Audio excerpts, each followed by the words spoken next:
નમસ્કાર મિત્રો, તમારું સ્વાગત છે રવિ ન્યૂઝમાં। થરાદથી નશરતભાઈ ઠાકોર કે વિશેષ રિપોર્ટ। થરાદમાં 2 દિવસથી ઉકળતો જનરોષ, મેવાણીના મુદ્દાને દબાવવાના પ્રયાસો પર પ્રજાનો પ્રચંડ પ્રહાર, બુટલેગરોને બચાવનારા તત્વો સામે સ્વયંભૂ રેલી।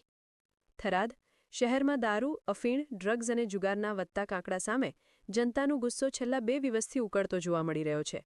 જનતા માટે સ્પર્શતા મુદ્દાઓને દબાવીને બુટલેગરો અને ગેરકાયદેસર તત્વોને બચાવવાની કોશિશો થઈ રહી હોવાના આક્ષેપો વચ્ચે આજે થરાદની પ્રજાએ સ્વયંભૂ રીતે રસ્તા પર આવીને જોરદાર પ્રતિક્રિયા આપી। જિગ્નેશ મેવાણી દ્વારા ઉઠાવવામાં આવેલા નશાખોરીના મુદ્દાઓને દબાવવાનો પ્રયત્ન કરનારા ઢોંગી તત્વો સામે આ રેલી પ્રજાનો સીધો અને સ્પષ્ટ જવાબ બની। શહેરના મુખ્ય માર્ગો પર હજારોની સંખ્યામાં લોકો ઉમટી પડ્યા હતા અને આ જનસંબળને પ્રજાએ ન્યાય માટેની લડત ગણાવી। સ્થાનિકોમાં એવો ભાવ હતો કે દારૂ, અફીણ અને ડ્રગ્સના કારણે સતત પરિવારો બરબાદ થઈ રહ્યા છે, પરંતુ સરકાર અને વહીવટમાંથી કોઈ અસરકારક કાર્યવાહી દેખાતી નથી। મેવાણી દ્વારા કરાયેલા આક્ષેપોને 72 કલાકથી વધુ સમય વીતી ગયો હોવા છતાં શહેરમાં દારૂ અને જુગારના અડ્ડા ધમધમતા જ રહેવા બાબતે લોકોનો રોષ વધુ પ્રગટ થયો। નાગરિકોએ પત્રકારથી વાતચીત કરતા સ્પષ્ટ શબ્દોમાં જણાવ્યું કે જો સરકારમાં શરમ હોય તો મેવાણીના મુદ્દા પર તરત કાર્યવાહી થવી જોઈએ।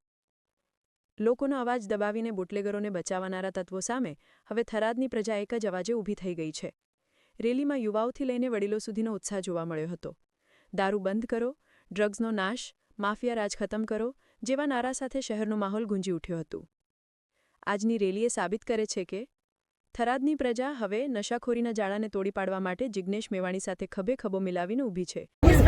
મારા બાપ વિરુદ્ધ હું બોલી શકી તો જિગ્નેશ મેવાણી વિરુદ્ધ નહીં બોલી શકું। જિગ્નેશ મેવાણી મારા ભાઈ છે અને હું સદાય તેમની સાથે રહેવા માંગીશ અને મારી સમાજ પણ તેમની સાથે રહેવા માંગે છે અને ખુલ્લેઆમ દારૂ છે એના વિરુદ્ધ જ કરે છે। એ સારા માટે કરે છે, ખરાબ નથી કરતા।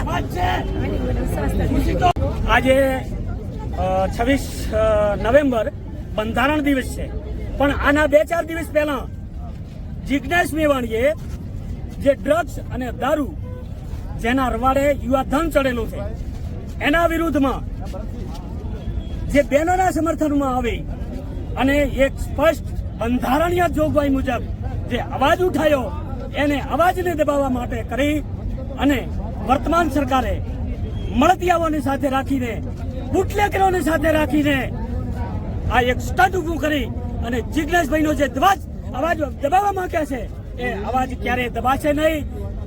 એક જ જિગ્નેશભાઈ નહીં, લાખો કરોડો જિગ્નેશભાઈ નીકળી જશે। જિગ્નેશભાઈ આન બાન અને અમારી શાન છે। જિગ્નેશભાઈ માટે આ કાયાને કુરબાન કરી નાખવાની થશે તો અમે કુરબાન કરી દઈશું।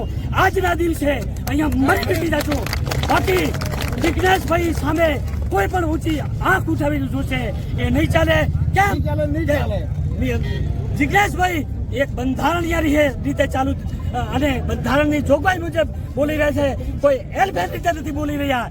એટલે જિગ્નેશભાઈનો અવાજ દબાવવો અને જિગ્નેશભાઈને ઘૂંટણીએ પાડવા એ નહીં ચાલે, નહીં ચાલે, નહીં ચાલે। જિગ્નેશભાઈ એક બંધારણને લૂલું પાડી નાખ્યા આ સરકાર સામે અવાજ ઉઠાવી રહ્યા છે।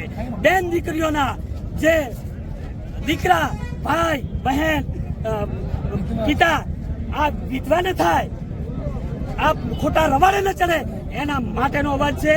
જિગ્નેશભાઈ એક મોટો અવાજ છે, એટલે એના માટે જો મરી મીટવાનું થશે તો મીટી જશું, પરંતુ આમ આક્રોશ થઈ અને એની સામે લડશું।